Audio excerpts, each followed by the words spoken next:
there. I'm Kim Holderness. And I'm Penn Holderness. This is the Holderness Family Podcast special Amazing Race Recap Show episode. It's leg 7. Yeah? Episode 8? No, it's leg 7, episode 7. No, because there was... 6, maybe episode. I don't know. Anyway, I think this is 7. Let's not. If you're watching this on our YouTube vlog channel, cheers. We yes. typically record these on Thursday mornings, but we have actual jobs, and it's such a bummer. But we have to work tomorrow. So we decided to celebrate with a little wine and foreshadowing.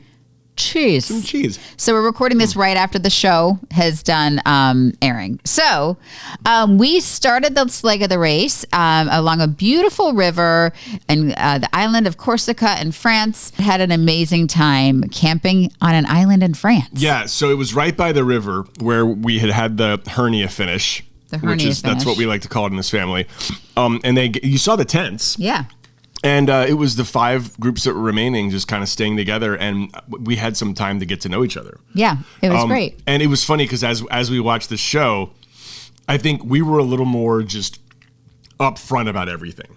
I think we just talked out loud and said things probably that we wouldn't have said before because we went from kind of knowing these people to really knowing these people very well. And by the way, all 5 teams have a special place in our heart. Well, we don't have a special place in our own heart. That would be just one. The other 4 teams have a special place in our heart. Absolutely. Right? I think this is also the day before we started, ripped the clue here. I was really missing my children. Had to go down and have some quiet time by the little river. And I was like, you know what though? I'm here. I need to enjoy it. And here we go. We started this leg of the race in first place. We had a 15-minute lead over the other teams. We left with Raquel and Kayla. And there was never a conversation of let's work together, right? No, not at all. I mean, it was interesting hearing because, here's another thing. The Amazing Race has never done this before. They, a lot of times you are in the car and there are camera people in the car with you, right? That's why I'm always navigating from the back seat. Right. Kim's in the front seat. What that means is there were no camera crews, and they put GoPros in the front so they could kind of document what you were saying and what you were doing. It's interesting because you kind of forget those things are there, and you might say things that you wouldn't normally say. But it was interesting kind of listening to what everyone was saying once we got in the car, especially after having gone camping with each other. We were, again, pretty upfront about it, right? Yeah. On this day, I specifically remembering, I was like, please, sweet baby Jesus, give us a mental challenge. Up until this point in this version of the race, everything has been so 100% physical. And we're not in bad shape, but we are 45, 47. And everyone else was just in exceptional shape. And Dusty and Ryan could just again, we've talked about this. Love those guys. They're very confident, and as they should be because they are such a strong team, but they could literally arm wrestle any of us and beat us. So I was like, please just give us a mental puzzle task, please. On a self-drive, I don't think 15 minutes it doesn't feel like enough when you're in the lead, but when you start behind, because we did start behind the other day, it feels like insurmountable. Yeah. I will say I'm very proud of myself. Coming in, when they dropped us off at the river, we were coming visibly down in leg 6, we were coming down the mountain, and we took a right to get into the river. The river's right there. So I'm thinking the Amazing Race isn't going to have us do a mountain course twice. We're an island. We're going to go to the beach today. So I'm thinking we have to go down to the right. The other 3 teams, the group that started in second, they went to the left. They went up to find directions and had to loop back down. So that created some distance. We guessed and went to the right. It was the correct direction. We spotted the guy, and Penn got to, and I'm sorry, your French wasn't just high school French. He started speaking French. Right. I mean, no, I did take 4 years in high school, and then I took, I think I took enough courses at UVA that I could have technically had a minor, but I don't know if I ever applied for it. I took 4 or 5 so impressive French classes. Well, it hasn't been in much use since then. I feel like if I'd taken Spanish, it would have been more useful, and I would have remembered more of it because I would have had to have spoken it at some point or another. But I've never really used French, so it kind of came back to me more in the second leg. The first leg, I was still kind of going like making weird noises, and I mean, I think I used it probably more than the show indicated. Like we had to whip it out a couple of times. So there was a tweet from Brigitte Eplin Wheeler. She said that was some seriously impressive French-speaking Penn. All I remember from my 4 years is Je m'appelle Brigitte. Qu'est-ce que c'est? C'est la branche. C'est la branche. That's what I remember. What is this? It is a branch. So, by the way, the clue said you will taste, go find the Tour de Fortea,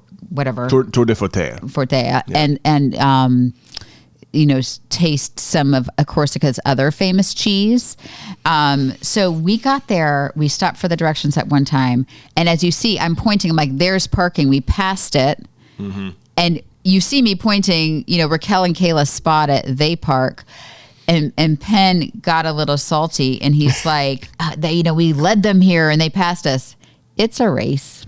And again, we never said, hey, let's work together, but it happened that way and it's fine. And I have to say, navigating from the passenger seat made all the difference. Normally I'm having to navigate from the back seat and I'm short and I get car sick. So I'm always looking up and trying to see in between. So it made all the difference. I remember my snit with Raquel and Kayla. You were mentioning that I was like, they should have told us this or something else. I think I was mostly mad at myself for missing the turn in. Yeah. And usually I don't take that out on other people, but am I allowed to say I was a little stressed out at the beginning of this leg? You're allowed to say that. So we had just driven through Corsica on the leg before this, the night before this. And we had a professional driver who had to take us through because it was so dangerous. Yeah. Because one side of the road was a cliff and the other side of the road was a mountain where rocks were going to fall on you. And I couldn't believe that they were giving us cars that we had to drive through. I thought you did a fantastic job navigating. I really did. There were some close shaves in the drive and there were some dangerous spots where I was not comfortable in a car. And so I was in that was the worst mood that I was in. Even though we were in first place, I was in a bad mood that morning because I had to get back in a car and drive. I thought maybe we'd be done with it for at least another day since we were in the same country. I thought maybe that would be some reason we wouldn't have to drive. And I was salty. I got that from a couple of people. It's fine. It's fine. Raquel and Kayla can take it. The roads were significantly wider where we were driving. It felt more narrow, but it was 1,000%. Better. It was, so say cheese. So we run up, everything was a run. By the way, we had to, when we first ripped our clue, I feel like we're all over the place right now. We had to run up this huge hill to get to our cars. So we're out of, breath getting to our cars. We had to run up this huge pathway in this hill. So by the time I get to the hill, the top of the hill, this tower, I want a glass of water. But here, you know what? Let's just roll the clip. This is what happened. I was just sprinting up this hill and I want some water. Instead, I'm handed some maggot cheese. Saluta. Saluta. That's dry. Are they whole worms you cut up, or are they just tiny worms? Yeah. Are they still moving? Why are you talking about it? I'm gonna get some and share it with me. Go. Why did you talk about that? Benito. Buona fortuna. Grazie. And scene. So here's the deal.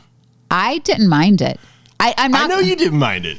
It tasted like, it was very this is going to come out wrong, very nutty.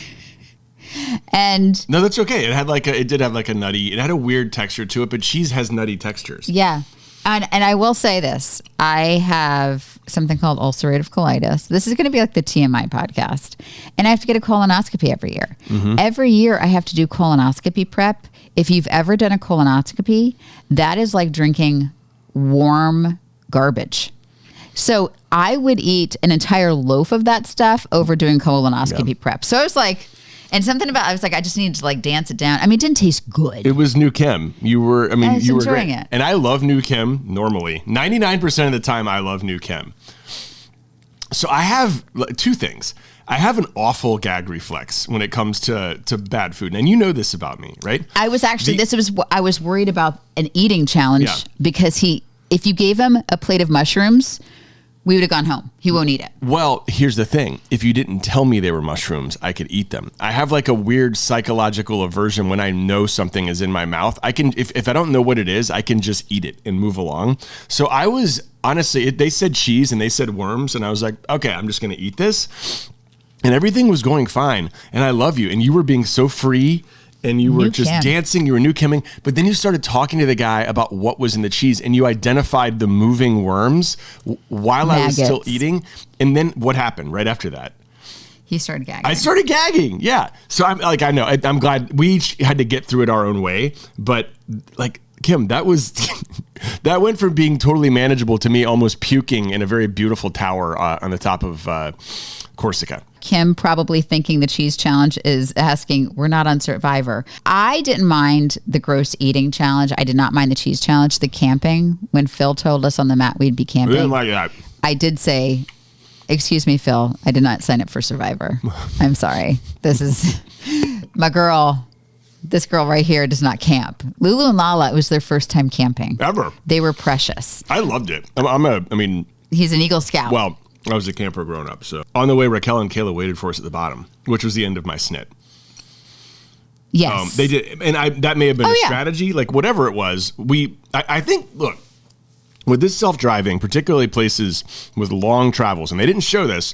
These were long travel. These were long trips. It was an hour and a half down there, I think. Much like the second leg in Switzerland, right? Mm-hmm. They're long travels. And if you're in the front or near the front, what's the name of the game in this thing? Don't finish last, right?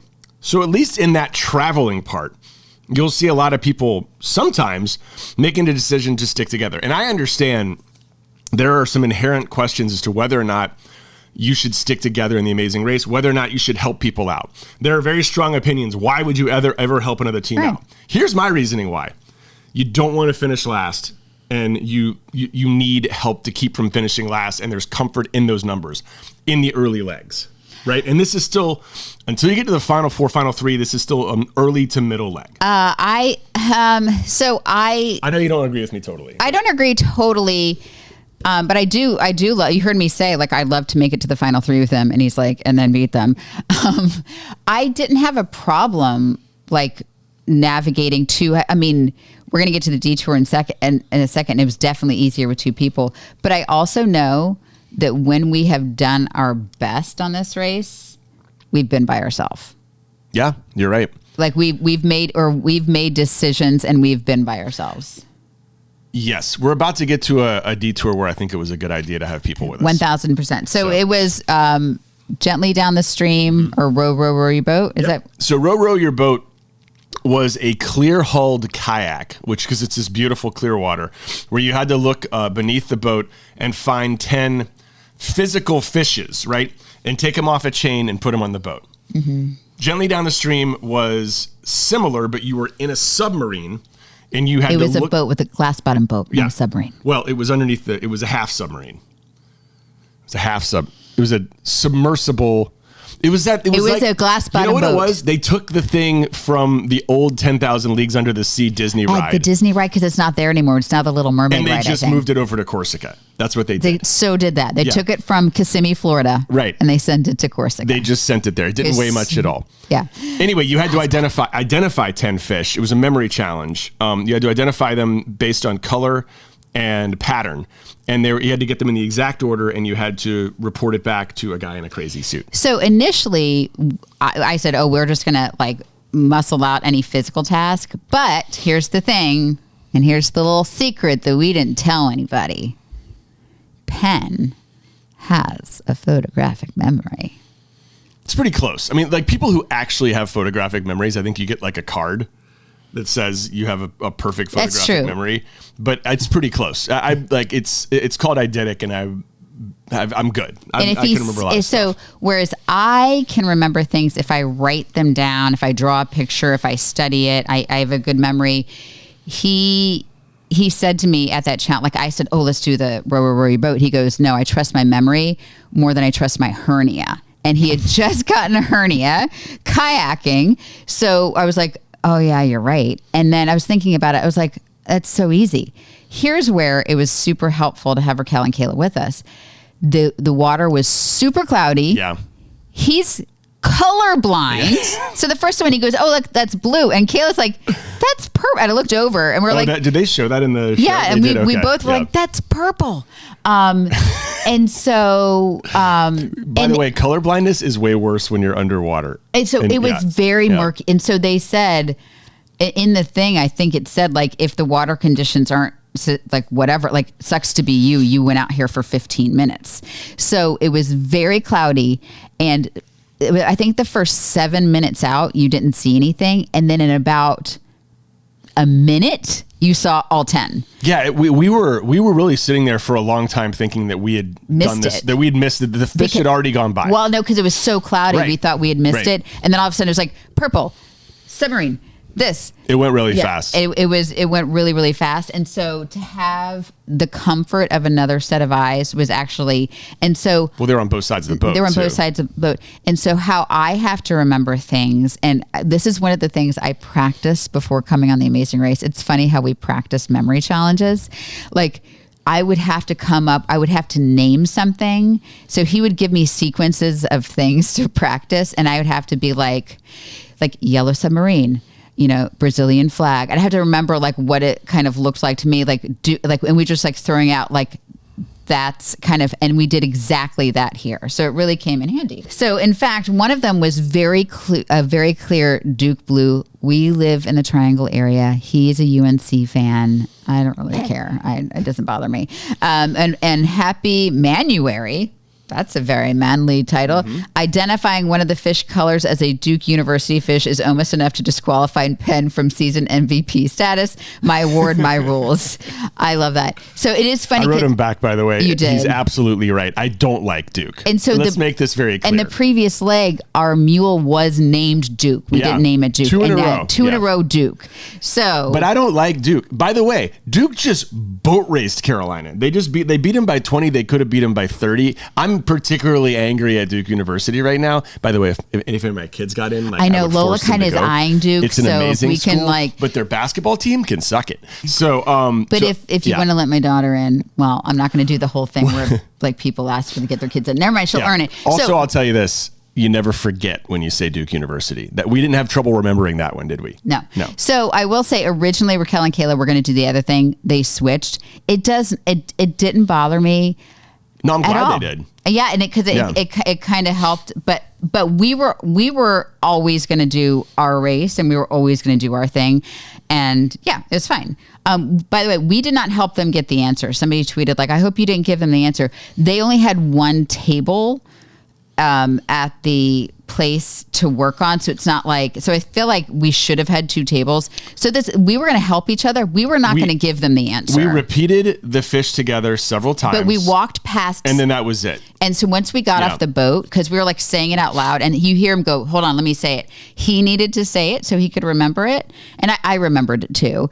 But we walked out separately. We did it separately, and we got it first. And we didn't say like, "Hey guys, this is it," because it's a race, right? And they didn't expect us to do that either. But they got it because they're very smart girls. We ripped the clue, and we had to head to Bonifacio.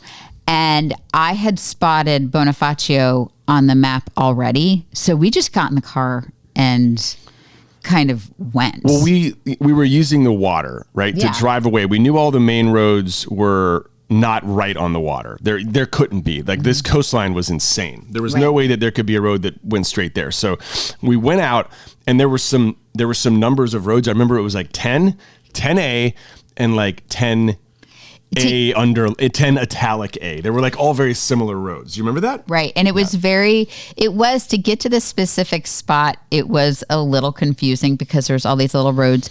We had to stop again for directions in a real estate office where Penn like whipped out the French, and I was like, ooh la la. It was so hot.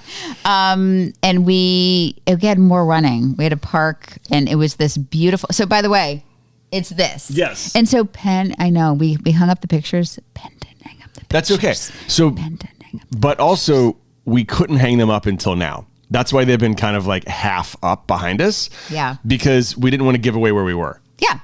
Taken care of. We're good. And here's a little, again, we're going TMI on this post. So it was, we get to this beautiful marina. It's really hot. We had done a lot of running. Rip the clue. It's a roadblock. We were going to alternate back and forth on roadblocks because I didn't want to get into the situation where we were off balance because we have to be even. And a roadblock, again, is one of those tasks that the member of the team has to do by themselves. Number of things were a factor. What was the biggest factor, honey? I had started my period. And sorry, I shouldn't laugh. No. And like, let's talk about this. Like, being a woman on this race, that is a disadvantage. Right. And so I was in shorts, some stuff was happening, and I'd started my period. And we were by a body of water. And also, so another thing was, it was like, you know, who's tied up in knots? He was an Eagle Scout. And didn't you get like a knot badge or something? Yes. It's so hot. I mean, so honestly, the knots that helped me the most for this were fisherman's knots, which didn't have a lot to do with Boy Scouts. Like, you have to, when you put lures on and you bait hooks and stuff, there's like certain knots you have to tie. Exactly. So that was the one thing. He grew up fishing. So I think it was good that he did that, but so I can sew. So I felt like I would have been fine. But more importantly, I had to go to the bathroom. Yeah. And so I was kind of mad. I was like, because if I sat down and put my legs out like that, like, it would have been a crime scene. I mean, this is really TMI. Yeah. But so when he's doing the roadblock, I could use the restroom. And it was just like super uncomfortable. It was just like an uncomfortable day for me. It was one of my big questions coming into the race. It's like, how do women deal with their periods? And it's that you don't. And you just like figure it out. And so Penn did the roadblock. Yeah. And I think you would have done great, maybe even better. Just like little tiny, when I was a Boy Scout, I had smaller hands and better eyesight. Let's talk about the glasses, y'all. So thanks for the porn music, by the way. That was brilliant editing. So I thought it was the funniest thing. So if you haven't seen the episode yet, so Penn puts on his readers because he's 47 years old and he needs readers. You know what I mean? And it's going to happen to you. You're laughing at us, but it's going to happen to you. Yes. And if it hasn't already. And it helps, and his eyes get like just a little bit bigger when he puts them on. Well, I have two different readers, and those were the new ones that have like the bluish computer tint to go with the extreme magnification dilator, sort of thing. So I knew I didn't look hot. I don't remember the line that I said in the show, but I think it's fitting because like 99% of this season has been Dusty and Ryan's just bulging muscles in all their areas. I know no one's complaining. So I want to thank The Amazing Race for my edit, which was my nerd glasses. But you said something like, I said every time Dusty and Ryan take their shirt on, I put these glasses on, and the universe has returned to its normal balance. Yes, and so there's a couple tweets. Yes. Jay Burke says, not going to lie, I think I actually find Penn more attractive than Ryan Dusty, especially since the return from the gap in filming. I agree. You're super hot. I always thought you were hot. Well, and then there's really a picture from JC. It says, eat your heart out, ladies. And just a picture of me with double glasses. The double glasses. That's great. I hope that's up on the screen right now. It reminds me of when my mom, like in the 80s, would have her sunglasses and the glasses, and she'd be looking for her glasses, and they were on her head. I want to say I've turned into my parents. I think I've lapped my parents and gotten older than them. Someone says I look like Andy Dick. That's a tough one. Ooh, that's fine. That stings.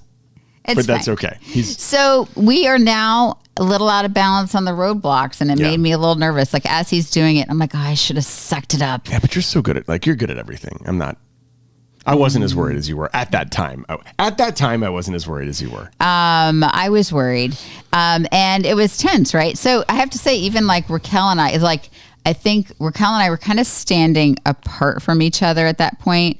And I think we both noticed, like, I think I was looking around. I'm like, okay, we drove, we ate some cheese, we did a detour, we did a roadblock, like finish line is near. And I'm kind of eyeing because we don't have the car anymore. And I'm like I'm like, it's got to be close. And so here we are here. You have to run to all the way the other side of the marina. Mm-hmm. And I saw like the only question we had why we stopped for directions was there was two different ways you could go. there you could go like up those stairs, which you saw, or you could go past it. And there was like another cliff with all those buildings and stuff. He got the clue. He got done first. And I was so excited. And he did the cutest little nerdy happy dance. It was so nerdy and cute. Again, like just incredibly tense day for me. For reasons just of having to like drive it had almost nothing to do with any of the challenges. I was really relieved when that was done. I don't remember dancing with my glasses on. I don't think it's very cute. But I was really happy to get done. Just to take a quick second to zoom out to 30,000 feet here. Let's zoom. You just have some wine and I'm going to zoom out. I'm going to sit here. I cannot possibly tell you how beautiful this island is. Oh my God. You thought it was like we won money in the last leg. 1,000% going back there. Yeah. It's so beautiful. Right. And I'm going to go back here now. Yeah, you're fine. From the beginning got my Valentine's pants on. This is, we're going to call this Holderness Amazing After Dark. Race After Dark. No, but from the minute that we left that campsite, which was also stunning, and just started driving, there were...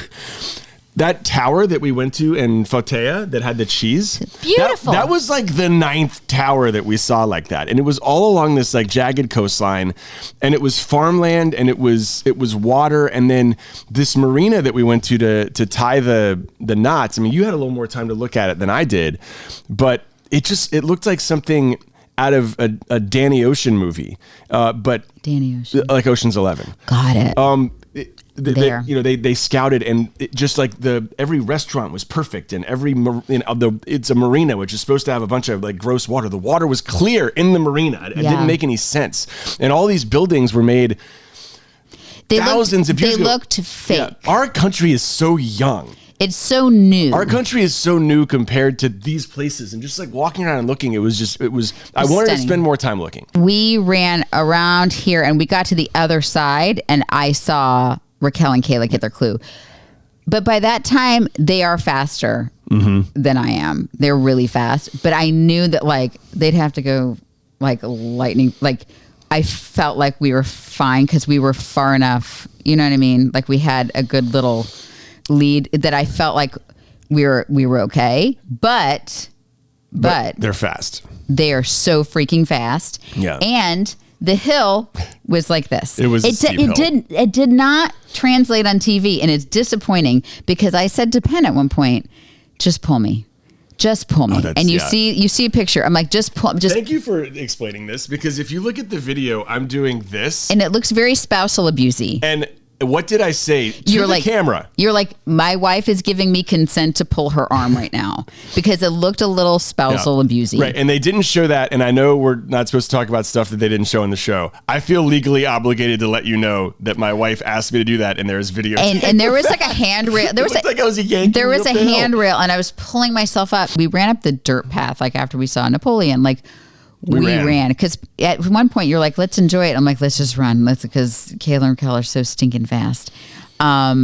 So we ran and we got there. And we finished this. This is our first place. I know. Is it weirder for you to watch the episodes when we win? Like when you're watching them? It's weird. All of it's weird. It feels weird to me. When we win the legs, it's just like a strange feel. It's a strange feeling. This is gonna sound bizarre. I kind of like it. It's more fun for me when we don't win. I don't know why. None of it. I don't know. To watch it definitely. I liked more winning when we were there. It's all weird. It's all terrible. But it was really fun. I enjoyed it. We have now pictures of. Because Corsica was good to us, man. We got pictures of it. We won both of the legs in Corsica. Yeah, and my kids are laughing at me, and I don't want to be disrespectful. Okay. But so here's the thing. You've always wanted to go to Turkey. So we went a trip to Turkey. Which is amazing. But when somebody gives you a gift, you're like, I've always wanted lime green pot holders. Like, I've always wanted these. You Thank said you. that to me lots of times, and now I'm figuring this all out. But go ahead. I have always wanted a chartreuse headband. So I'm like, I've always wanted to go to Turkey. And my kids are like, you've never once mentioned Turkey of your entire life. And You've never mentioned it, except for the torture prison guy. So have we talked about it here, or was that the other podcast? It was in the other podcast. So here's the thing: you're in these countries. They're beautiful and amazing, and I don't think that every country has to have American television. Like, it does not have to have American television. We were trying to embrace the culture, and in Switzerland, in the hotel, there was not any English speaking channels in the hotel. We found Turkish TV, and there was a man. He had a mustache. He looked a little like Saddam Hussein. He had a very full head of hair and was in his 50s and a deep voice. Deep voice. Yes. And he did an entire 2 hours on Turkish torture prisons. We think. They had to be. They were torture devices. Anyway, he was just walking through it, but then he went from the torture prison, and then he got an award. He got an award from a French dignitary, and then he was in somebody's kitchen. We need to. Okay, I need the internet to help me find this person, because it kept us. We were riveted. Yeah. For two, and it's one of those things where I honestly did not miss having a cell phone, because again, no cell phones except to figure out who this person was. Who is this Turkish guy? Who is this guy? Yeah. But it was on the Turkish station. I feel like he is. I'm going to say it. I think he's like the Ryan Seacrest of Turkey. He was on every program. Yeah, I think because he was on a lot of different shows in a lot of different places. I saw some Turkish prisons, and I was like, I've always wanted to go to Turkey. But when somebody gives you a gift, you then say you've always wanted. I've always wanted, and so I need I should have handled that wow. Well, I mean, the alternative. I don't know how to answer that. You can't say, I've never thought of Turkey. I've never thought of that as a destination. I've heard it's beautiful. Also, we didn't get to see the pictures when he talked about it. Correct. And we got to see the pictures tonight. Turkey looks awesome. I'm excited for Turkey. Yeah, I am now excited for Turkey. Someone texted me and said that their hummus was very good. I hope that's not insensitive. But I think their hummus might be good. And I love hummus. We kind of blew through this recap because we're a little tired. We're tired. A little buzzed. Yeah, that too. We had a glass of wine. We don't normally have glasses of wine when we do this. Aww. Is that why you found me somewhat attractive in those reading glasses? Hey, so let's talk about some of the other teams really quickly. Oh, let's take a little bit of time. Let's go from 2 to 5 here. Raquel and Kayla. We did end up, like you heard, Kayla and I were communicating during that roadblock. Yeah. We, I at that moment in the race, I felt safe talking to them. Yeah. I did not want to get stuck on the roadblock and be in last place. It felt like a race to the finish 100%. This was also the first leg. Look, I always knew they were a strong team, but this was the first leg when I was like, they are coming for us. Of course. I don't mean that in a bad way, but they just were fast and smart, and they worked together in a very positive way. And Absolutely. We could spending enough time with them, we saw all of that. We didn't see them jawing at each other. We didn't see them, we saw them giving each other's confidence. So they became a very formidable, oh my gosh, holy cow, these guys. Ryan, again, we've talked about, he's here. It was fascinating to hear some of his stories. And it was again, we spent some, you travel together on this plane. So there's the plane experience too, but just sitting in that relaxed kind of along the river and hearing his stories was fascinating.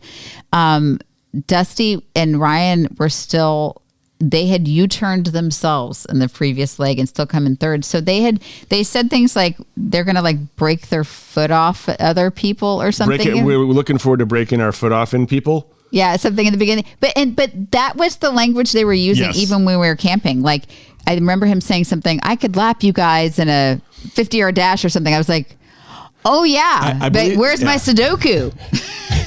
I believe what you're saying is that comment was on brand. Yeah, but I gave it right back. I was like, but give me a Sudoku, buddy. You're going down. That's true. We are good at Sudoku. I will say, they're both really smart guys. They are. They're good at everything. You can hear Ryan, Dusty has such a colorful vocabulary, and you can hear it. It comes in handy when he's being interviewed, and it's actually kind of great. Lulu and Lala, we did not see much of. We did get to spend some time with them on the campsite as well, though. They're so cute. And so I'll say this was, look, you start spending a little more time with people. This was the time when we learned about their twinning talk, right? So we're all sitting around talking, and one of them will talk and the other one will pick up literally right where the other person's talking in the middle of a sentence, and you won't be able to tell which is which because their voice is the same cadence and the same speed, and it's everything. And it was really cool. But also, we got to spend a whole day with them, so I finally could tell them apart. After the camping trip. This was the first time when I look at Lulu, I know who Lulu is. And when I look at Lala, I know who Lala is. Now I look at them even wearing a mask. I'm like, I know who Lulu is. I know. Now I'm you like, can tell from their eyes. Yeah, and I'm like, how do people not tell them apart? They're so easy to tell apart. You have to spend a lot of time with them. Yeah, and so now it's very easy to tell them apart. And Arun and Talia got another. First of all, very sweet. Love those guys. And Arun is so positive and lovely. But they came in last. It's the third time. The third is this? Yeah, because they were eliminated. Yeah. And then they had a non-elim leg, and they had another non-elim leg. They've made history, I do believe, because I think there's typically. There may have been people who. I think there have been people who've been non-elim twice, so I don't think they've made history. But then they've been brought back. Oh, they did make history there for sure. But I think, they got a good attitude about it. I think. But it's and it's one of those things where watching it now, like the cadence of it, we're like, okay, this is non-elimination. This is we were like watching tonight. My kids were like, this is non-elimination. Like we were fighting. Of course, we wanted to win we wanted to win everything, but we never felt safe. We never operated like we ran everywhere. Yeah. We got a clue. We ran somewhere. We were never like, so, they timed their bad, not that they had a bad day, but they timed their bad days very well. We had a little bit of time during camping to get to know them as well and to know more about Natalia and her wedding that she had. And Arun told us all about his job where he works. I don't know how much we can. Where he works at Dunkin' Donuts and just the types of the types of adventures that he's had there. But everything that Arun, here's what my point about this is, everything that Arun says is cloaked with so much joy. Like no matter what he's talking about. And so we kind of learned that about him. And I don't know, he was the guy I knew the least before the camping. Before we got a chance to camp out. And we invented like this weird game of basketball with a trash can in the middle of the field. Desperate times, guys. Desperate times lead to desperate measures. And I just he would talk about his job. He would talk about, there's definitely a twinkle in his eye when he talked about Nat. But also just everything in his life, his family, the ability to be on the race, and just constant smiling and joy. And you even see it in his eyes when he keeps surviving, these eliminations, and you just kind of look at him and you're like, well, you're lucky, you son of a something, but man, are you taking this in stride? And boy, are you keeping the right attitude. He's making the best out of it. Yeah, absolutely. Yeah. So I think it's the dynamic of the people. And I will say, so Sherry and Akbar and we just recorded a podcast that'll come out next Tuesday with them. But Sherry and Akbar were eliminated in the last episode, and I got really upset because I loved them too, And so I feel like, Michael and Mo, when I got really, so we now know them well enough that we get sad when people go home. We have a few other tweets. Justin, he has the Racers recap. It says this net fixing task would be perfect for Diana, and I think Penn will crush it because he is an Eagle Scout and he has sexy glasses. Not sexy. Thank you, Justin. Jessica Lees, she has the Rob has a podcast recap. Tired, being impressed that Penn speaks French. Wired, being impressed that Penn can still access and use language he learned in high school. And I'm sorry, he actually took it in college too. I mean, both of those things were a long time ago. So thank you, Jessica. I appreciate it. Yes. That's very sweet. And then I look like Andy Dick, activate nerd glasses. What else we got? I know. Love the sexy music for Penn Holderness and his glasses. Thank you, CBS. We did get a lot of questions in. I wrote a blog post I'm so tired. We wrote a blog jump post. in? No, we wrote You're a doing blog great. post about a lot of questions answering. I would say every third question is when do you pee? And this is like when he did the roadblock, I went pee. And other than that, I try to like toe the line of like dehydration. So I just like don't drink a lot of water. Can I ask you more questions about your period? Yeah. So it really Let's started. do this. It really started that day. That day we were cycling up. The ladies were cycling up. That was gonna be my next question. So the women all Cycled have their up. periods at the same time. Well, I'm not going to speak for everybody. We should find out. But no, I'm not going to investigate. Is that not our people's- business? It's not our business. Okay, I'm sorry. But I think it's interesting. That is a fascinating thing for me. And I've seen it with you, with our daughter, like when you hang out with friends, like just the cycling up thing. Okay, we don't need Guys, okay. Isn't that just a marvel? It is a marvel, and I'm not embarrassed by it because I'm No. a human woman. But I think that's kind of cool. It's like a connection, a tribal connection that you have. It is a disadvantage. I know it is. It is a disadvantage. I think, though, we're women and we do it anyway, right? We do all this stuff with cramps and we do all this stuff with like having to deal with it. But it was I was like, are you? And I wasn't expecting it because I was cycling up with the ladies. So it came a little earlier than anticipated. And I was like, are you? So on the way there, we're running. And I was like, if this is a roadblock, you have to do this because it's go time. Yeah. And then everybody asked like, what's been the hardest challenge? Can I say something though, real quick? And then we're going to go. So it did take a minute for the knots, for you and Kayla to do the knots. It did. There were knots. Was it really hard? Well, so you had to use like a special sifter. Okay. And you had to do it a certain way. I don't want to be disrespectful. Okay. So you couldn't just... No.